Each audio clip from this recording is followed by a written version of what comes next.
কি অবস্থা? দূর বেটা, নতুন গেঞ্জি কিনছি।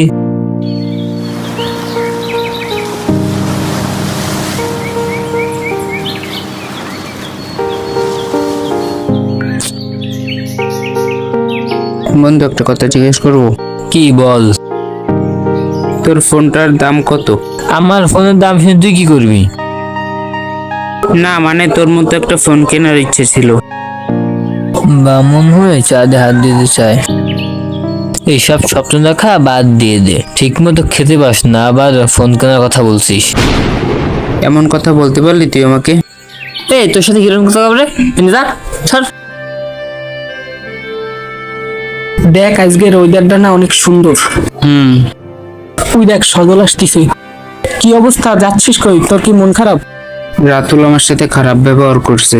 কেন, তোর সাথে কি করলো আবার? আমি শুধু ওর পাশে একটু বইছিলাম, তারপরে কি অবস্থা? দূর বেটা, নতুন গেঞ্জি কিনছি।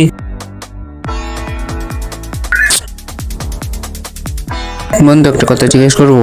কি বল? তোর ফোনটার দাম কত? আমার ফোনের দাম শুনে তুই কি করবি? না মানে তোর মতো একটা ফোন কেনার ইচ্ছে ছিল। বামন হয়ে চাঁদে হাত দিতে চায়। এইসব স্বপ্ন দেখা বাদ দিয়ে দে, ঠিক মতো খেতে পাস না, আবার ফোন কেনার কথা বলছিস। এমন কথা বলতে পারলি তুই আমাকে? এই তোর সাথে কিরকম কথা বলে? যা ছাড়। ঠিকই তো আছে, তোর সাথে আর কি করবি? চল তো, ফাও সময় নষ্ট। বন্ধু, তোর শার্টটা তো অনেক সুন্দর, কোন জায়গার থেকে কিনলি? আরে আমার মামা বিদেশ থেকে পাঠাইছে, ব্র্যান্ডের মাল। দেখেই তো বোঝা যাচ্ছে ব্র্যান্ডের মাল। চল সামনের দিক যাই। দেখ, গরিব সারা জীবন ঘাসই কেটে যাবে, দেখি সামনে গেলে দাঁড়াতে বলবে না।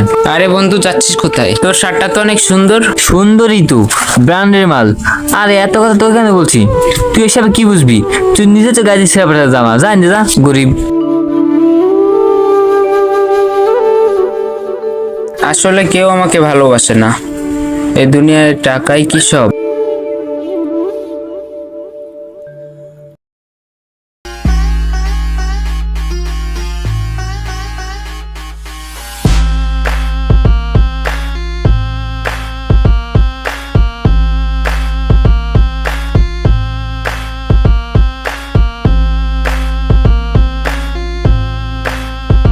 ভাই, সুপার মার্কেট যাবেন? জি ভাই, যাবো। আরে ইমরান না বন্ধু, তোর এই অবস্থা কেন? আর তুই এখানে কি করছিস? এই রিক্সা কার? আরে সজল না, ব্যাপারটা কি পুরোই তো পাল্টে গেছিস। আরে সবই বলবো, চল আগে এক জায়গায় গিয়ে বসে কথা বলি, চল। এইখানে কেন এলাম জানিস? এই জায়গাটা আমার অনেক প্রিয়, এইখান থেকেই আমার জীবনের। আচ্ছা এসব কথা নয়, বাদ দিদি, চল ওইখানে গিয়ে বসি।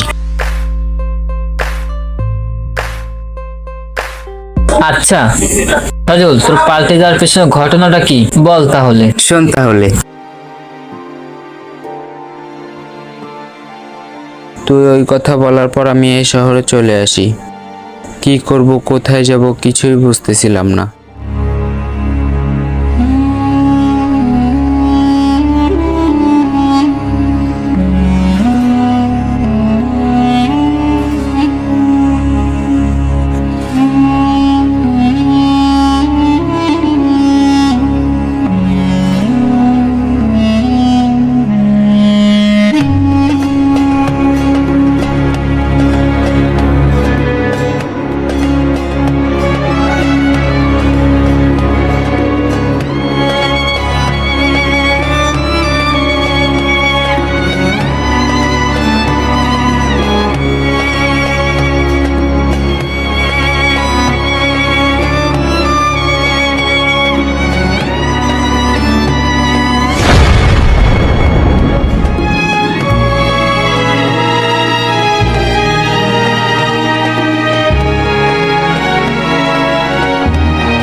সবই তো শুনলি, এবার তোর কাহিনী কি বল।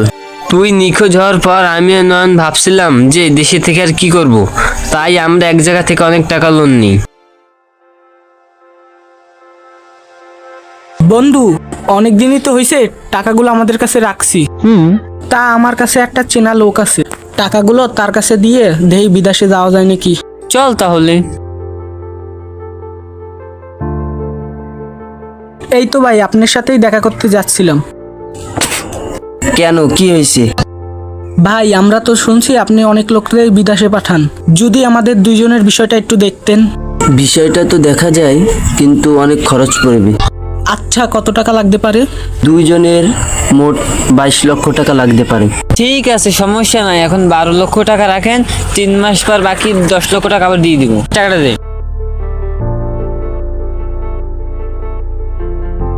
ঠিক আছে, কোনো সমস্যা নাই। তোমরা আমার অফিসে আইসো, এই নাও আমার ভিজিটিং কার্ড। ঠিক আছে নয়ন, চল, 3 মাস তো হয়ে গেল, টাকাটা দিয়ে আসি। তাই নি ধর। ঠিকানাটা বাই কর। ঠিকানা তো এই জায়গায়। হয়, এইটাই তো। এই পাশে, এই পাশে আয়। রাকিব ভাই, রাকিব ভাই, দরজায় দিয়ে টাক দে তো একটা। রাকিব ভাই, রাকিব ভাই বাসায় আছেন? এ বন্ধু দেখ, দরজা তালা মারা, তালা মারা। কই গেল? দাঁড়া, আসবে আনে মনে হয়, কোনো জায়গায় মনে হয় গেছে। কি ভাই, ঘর ভাড়া লাগবে? একদম কম দামে দিচ্ছি, আপনি নিলে আপনার জন্য ছাড় আছে। না ভাই, আমরা তো এখানে ঘর ভাড়া নিতে আসিনি, এখানে রাকিব নামে এক ভাই থাকে না।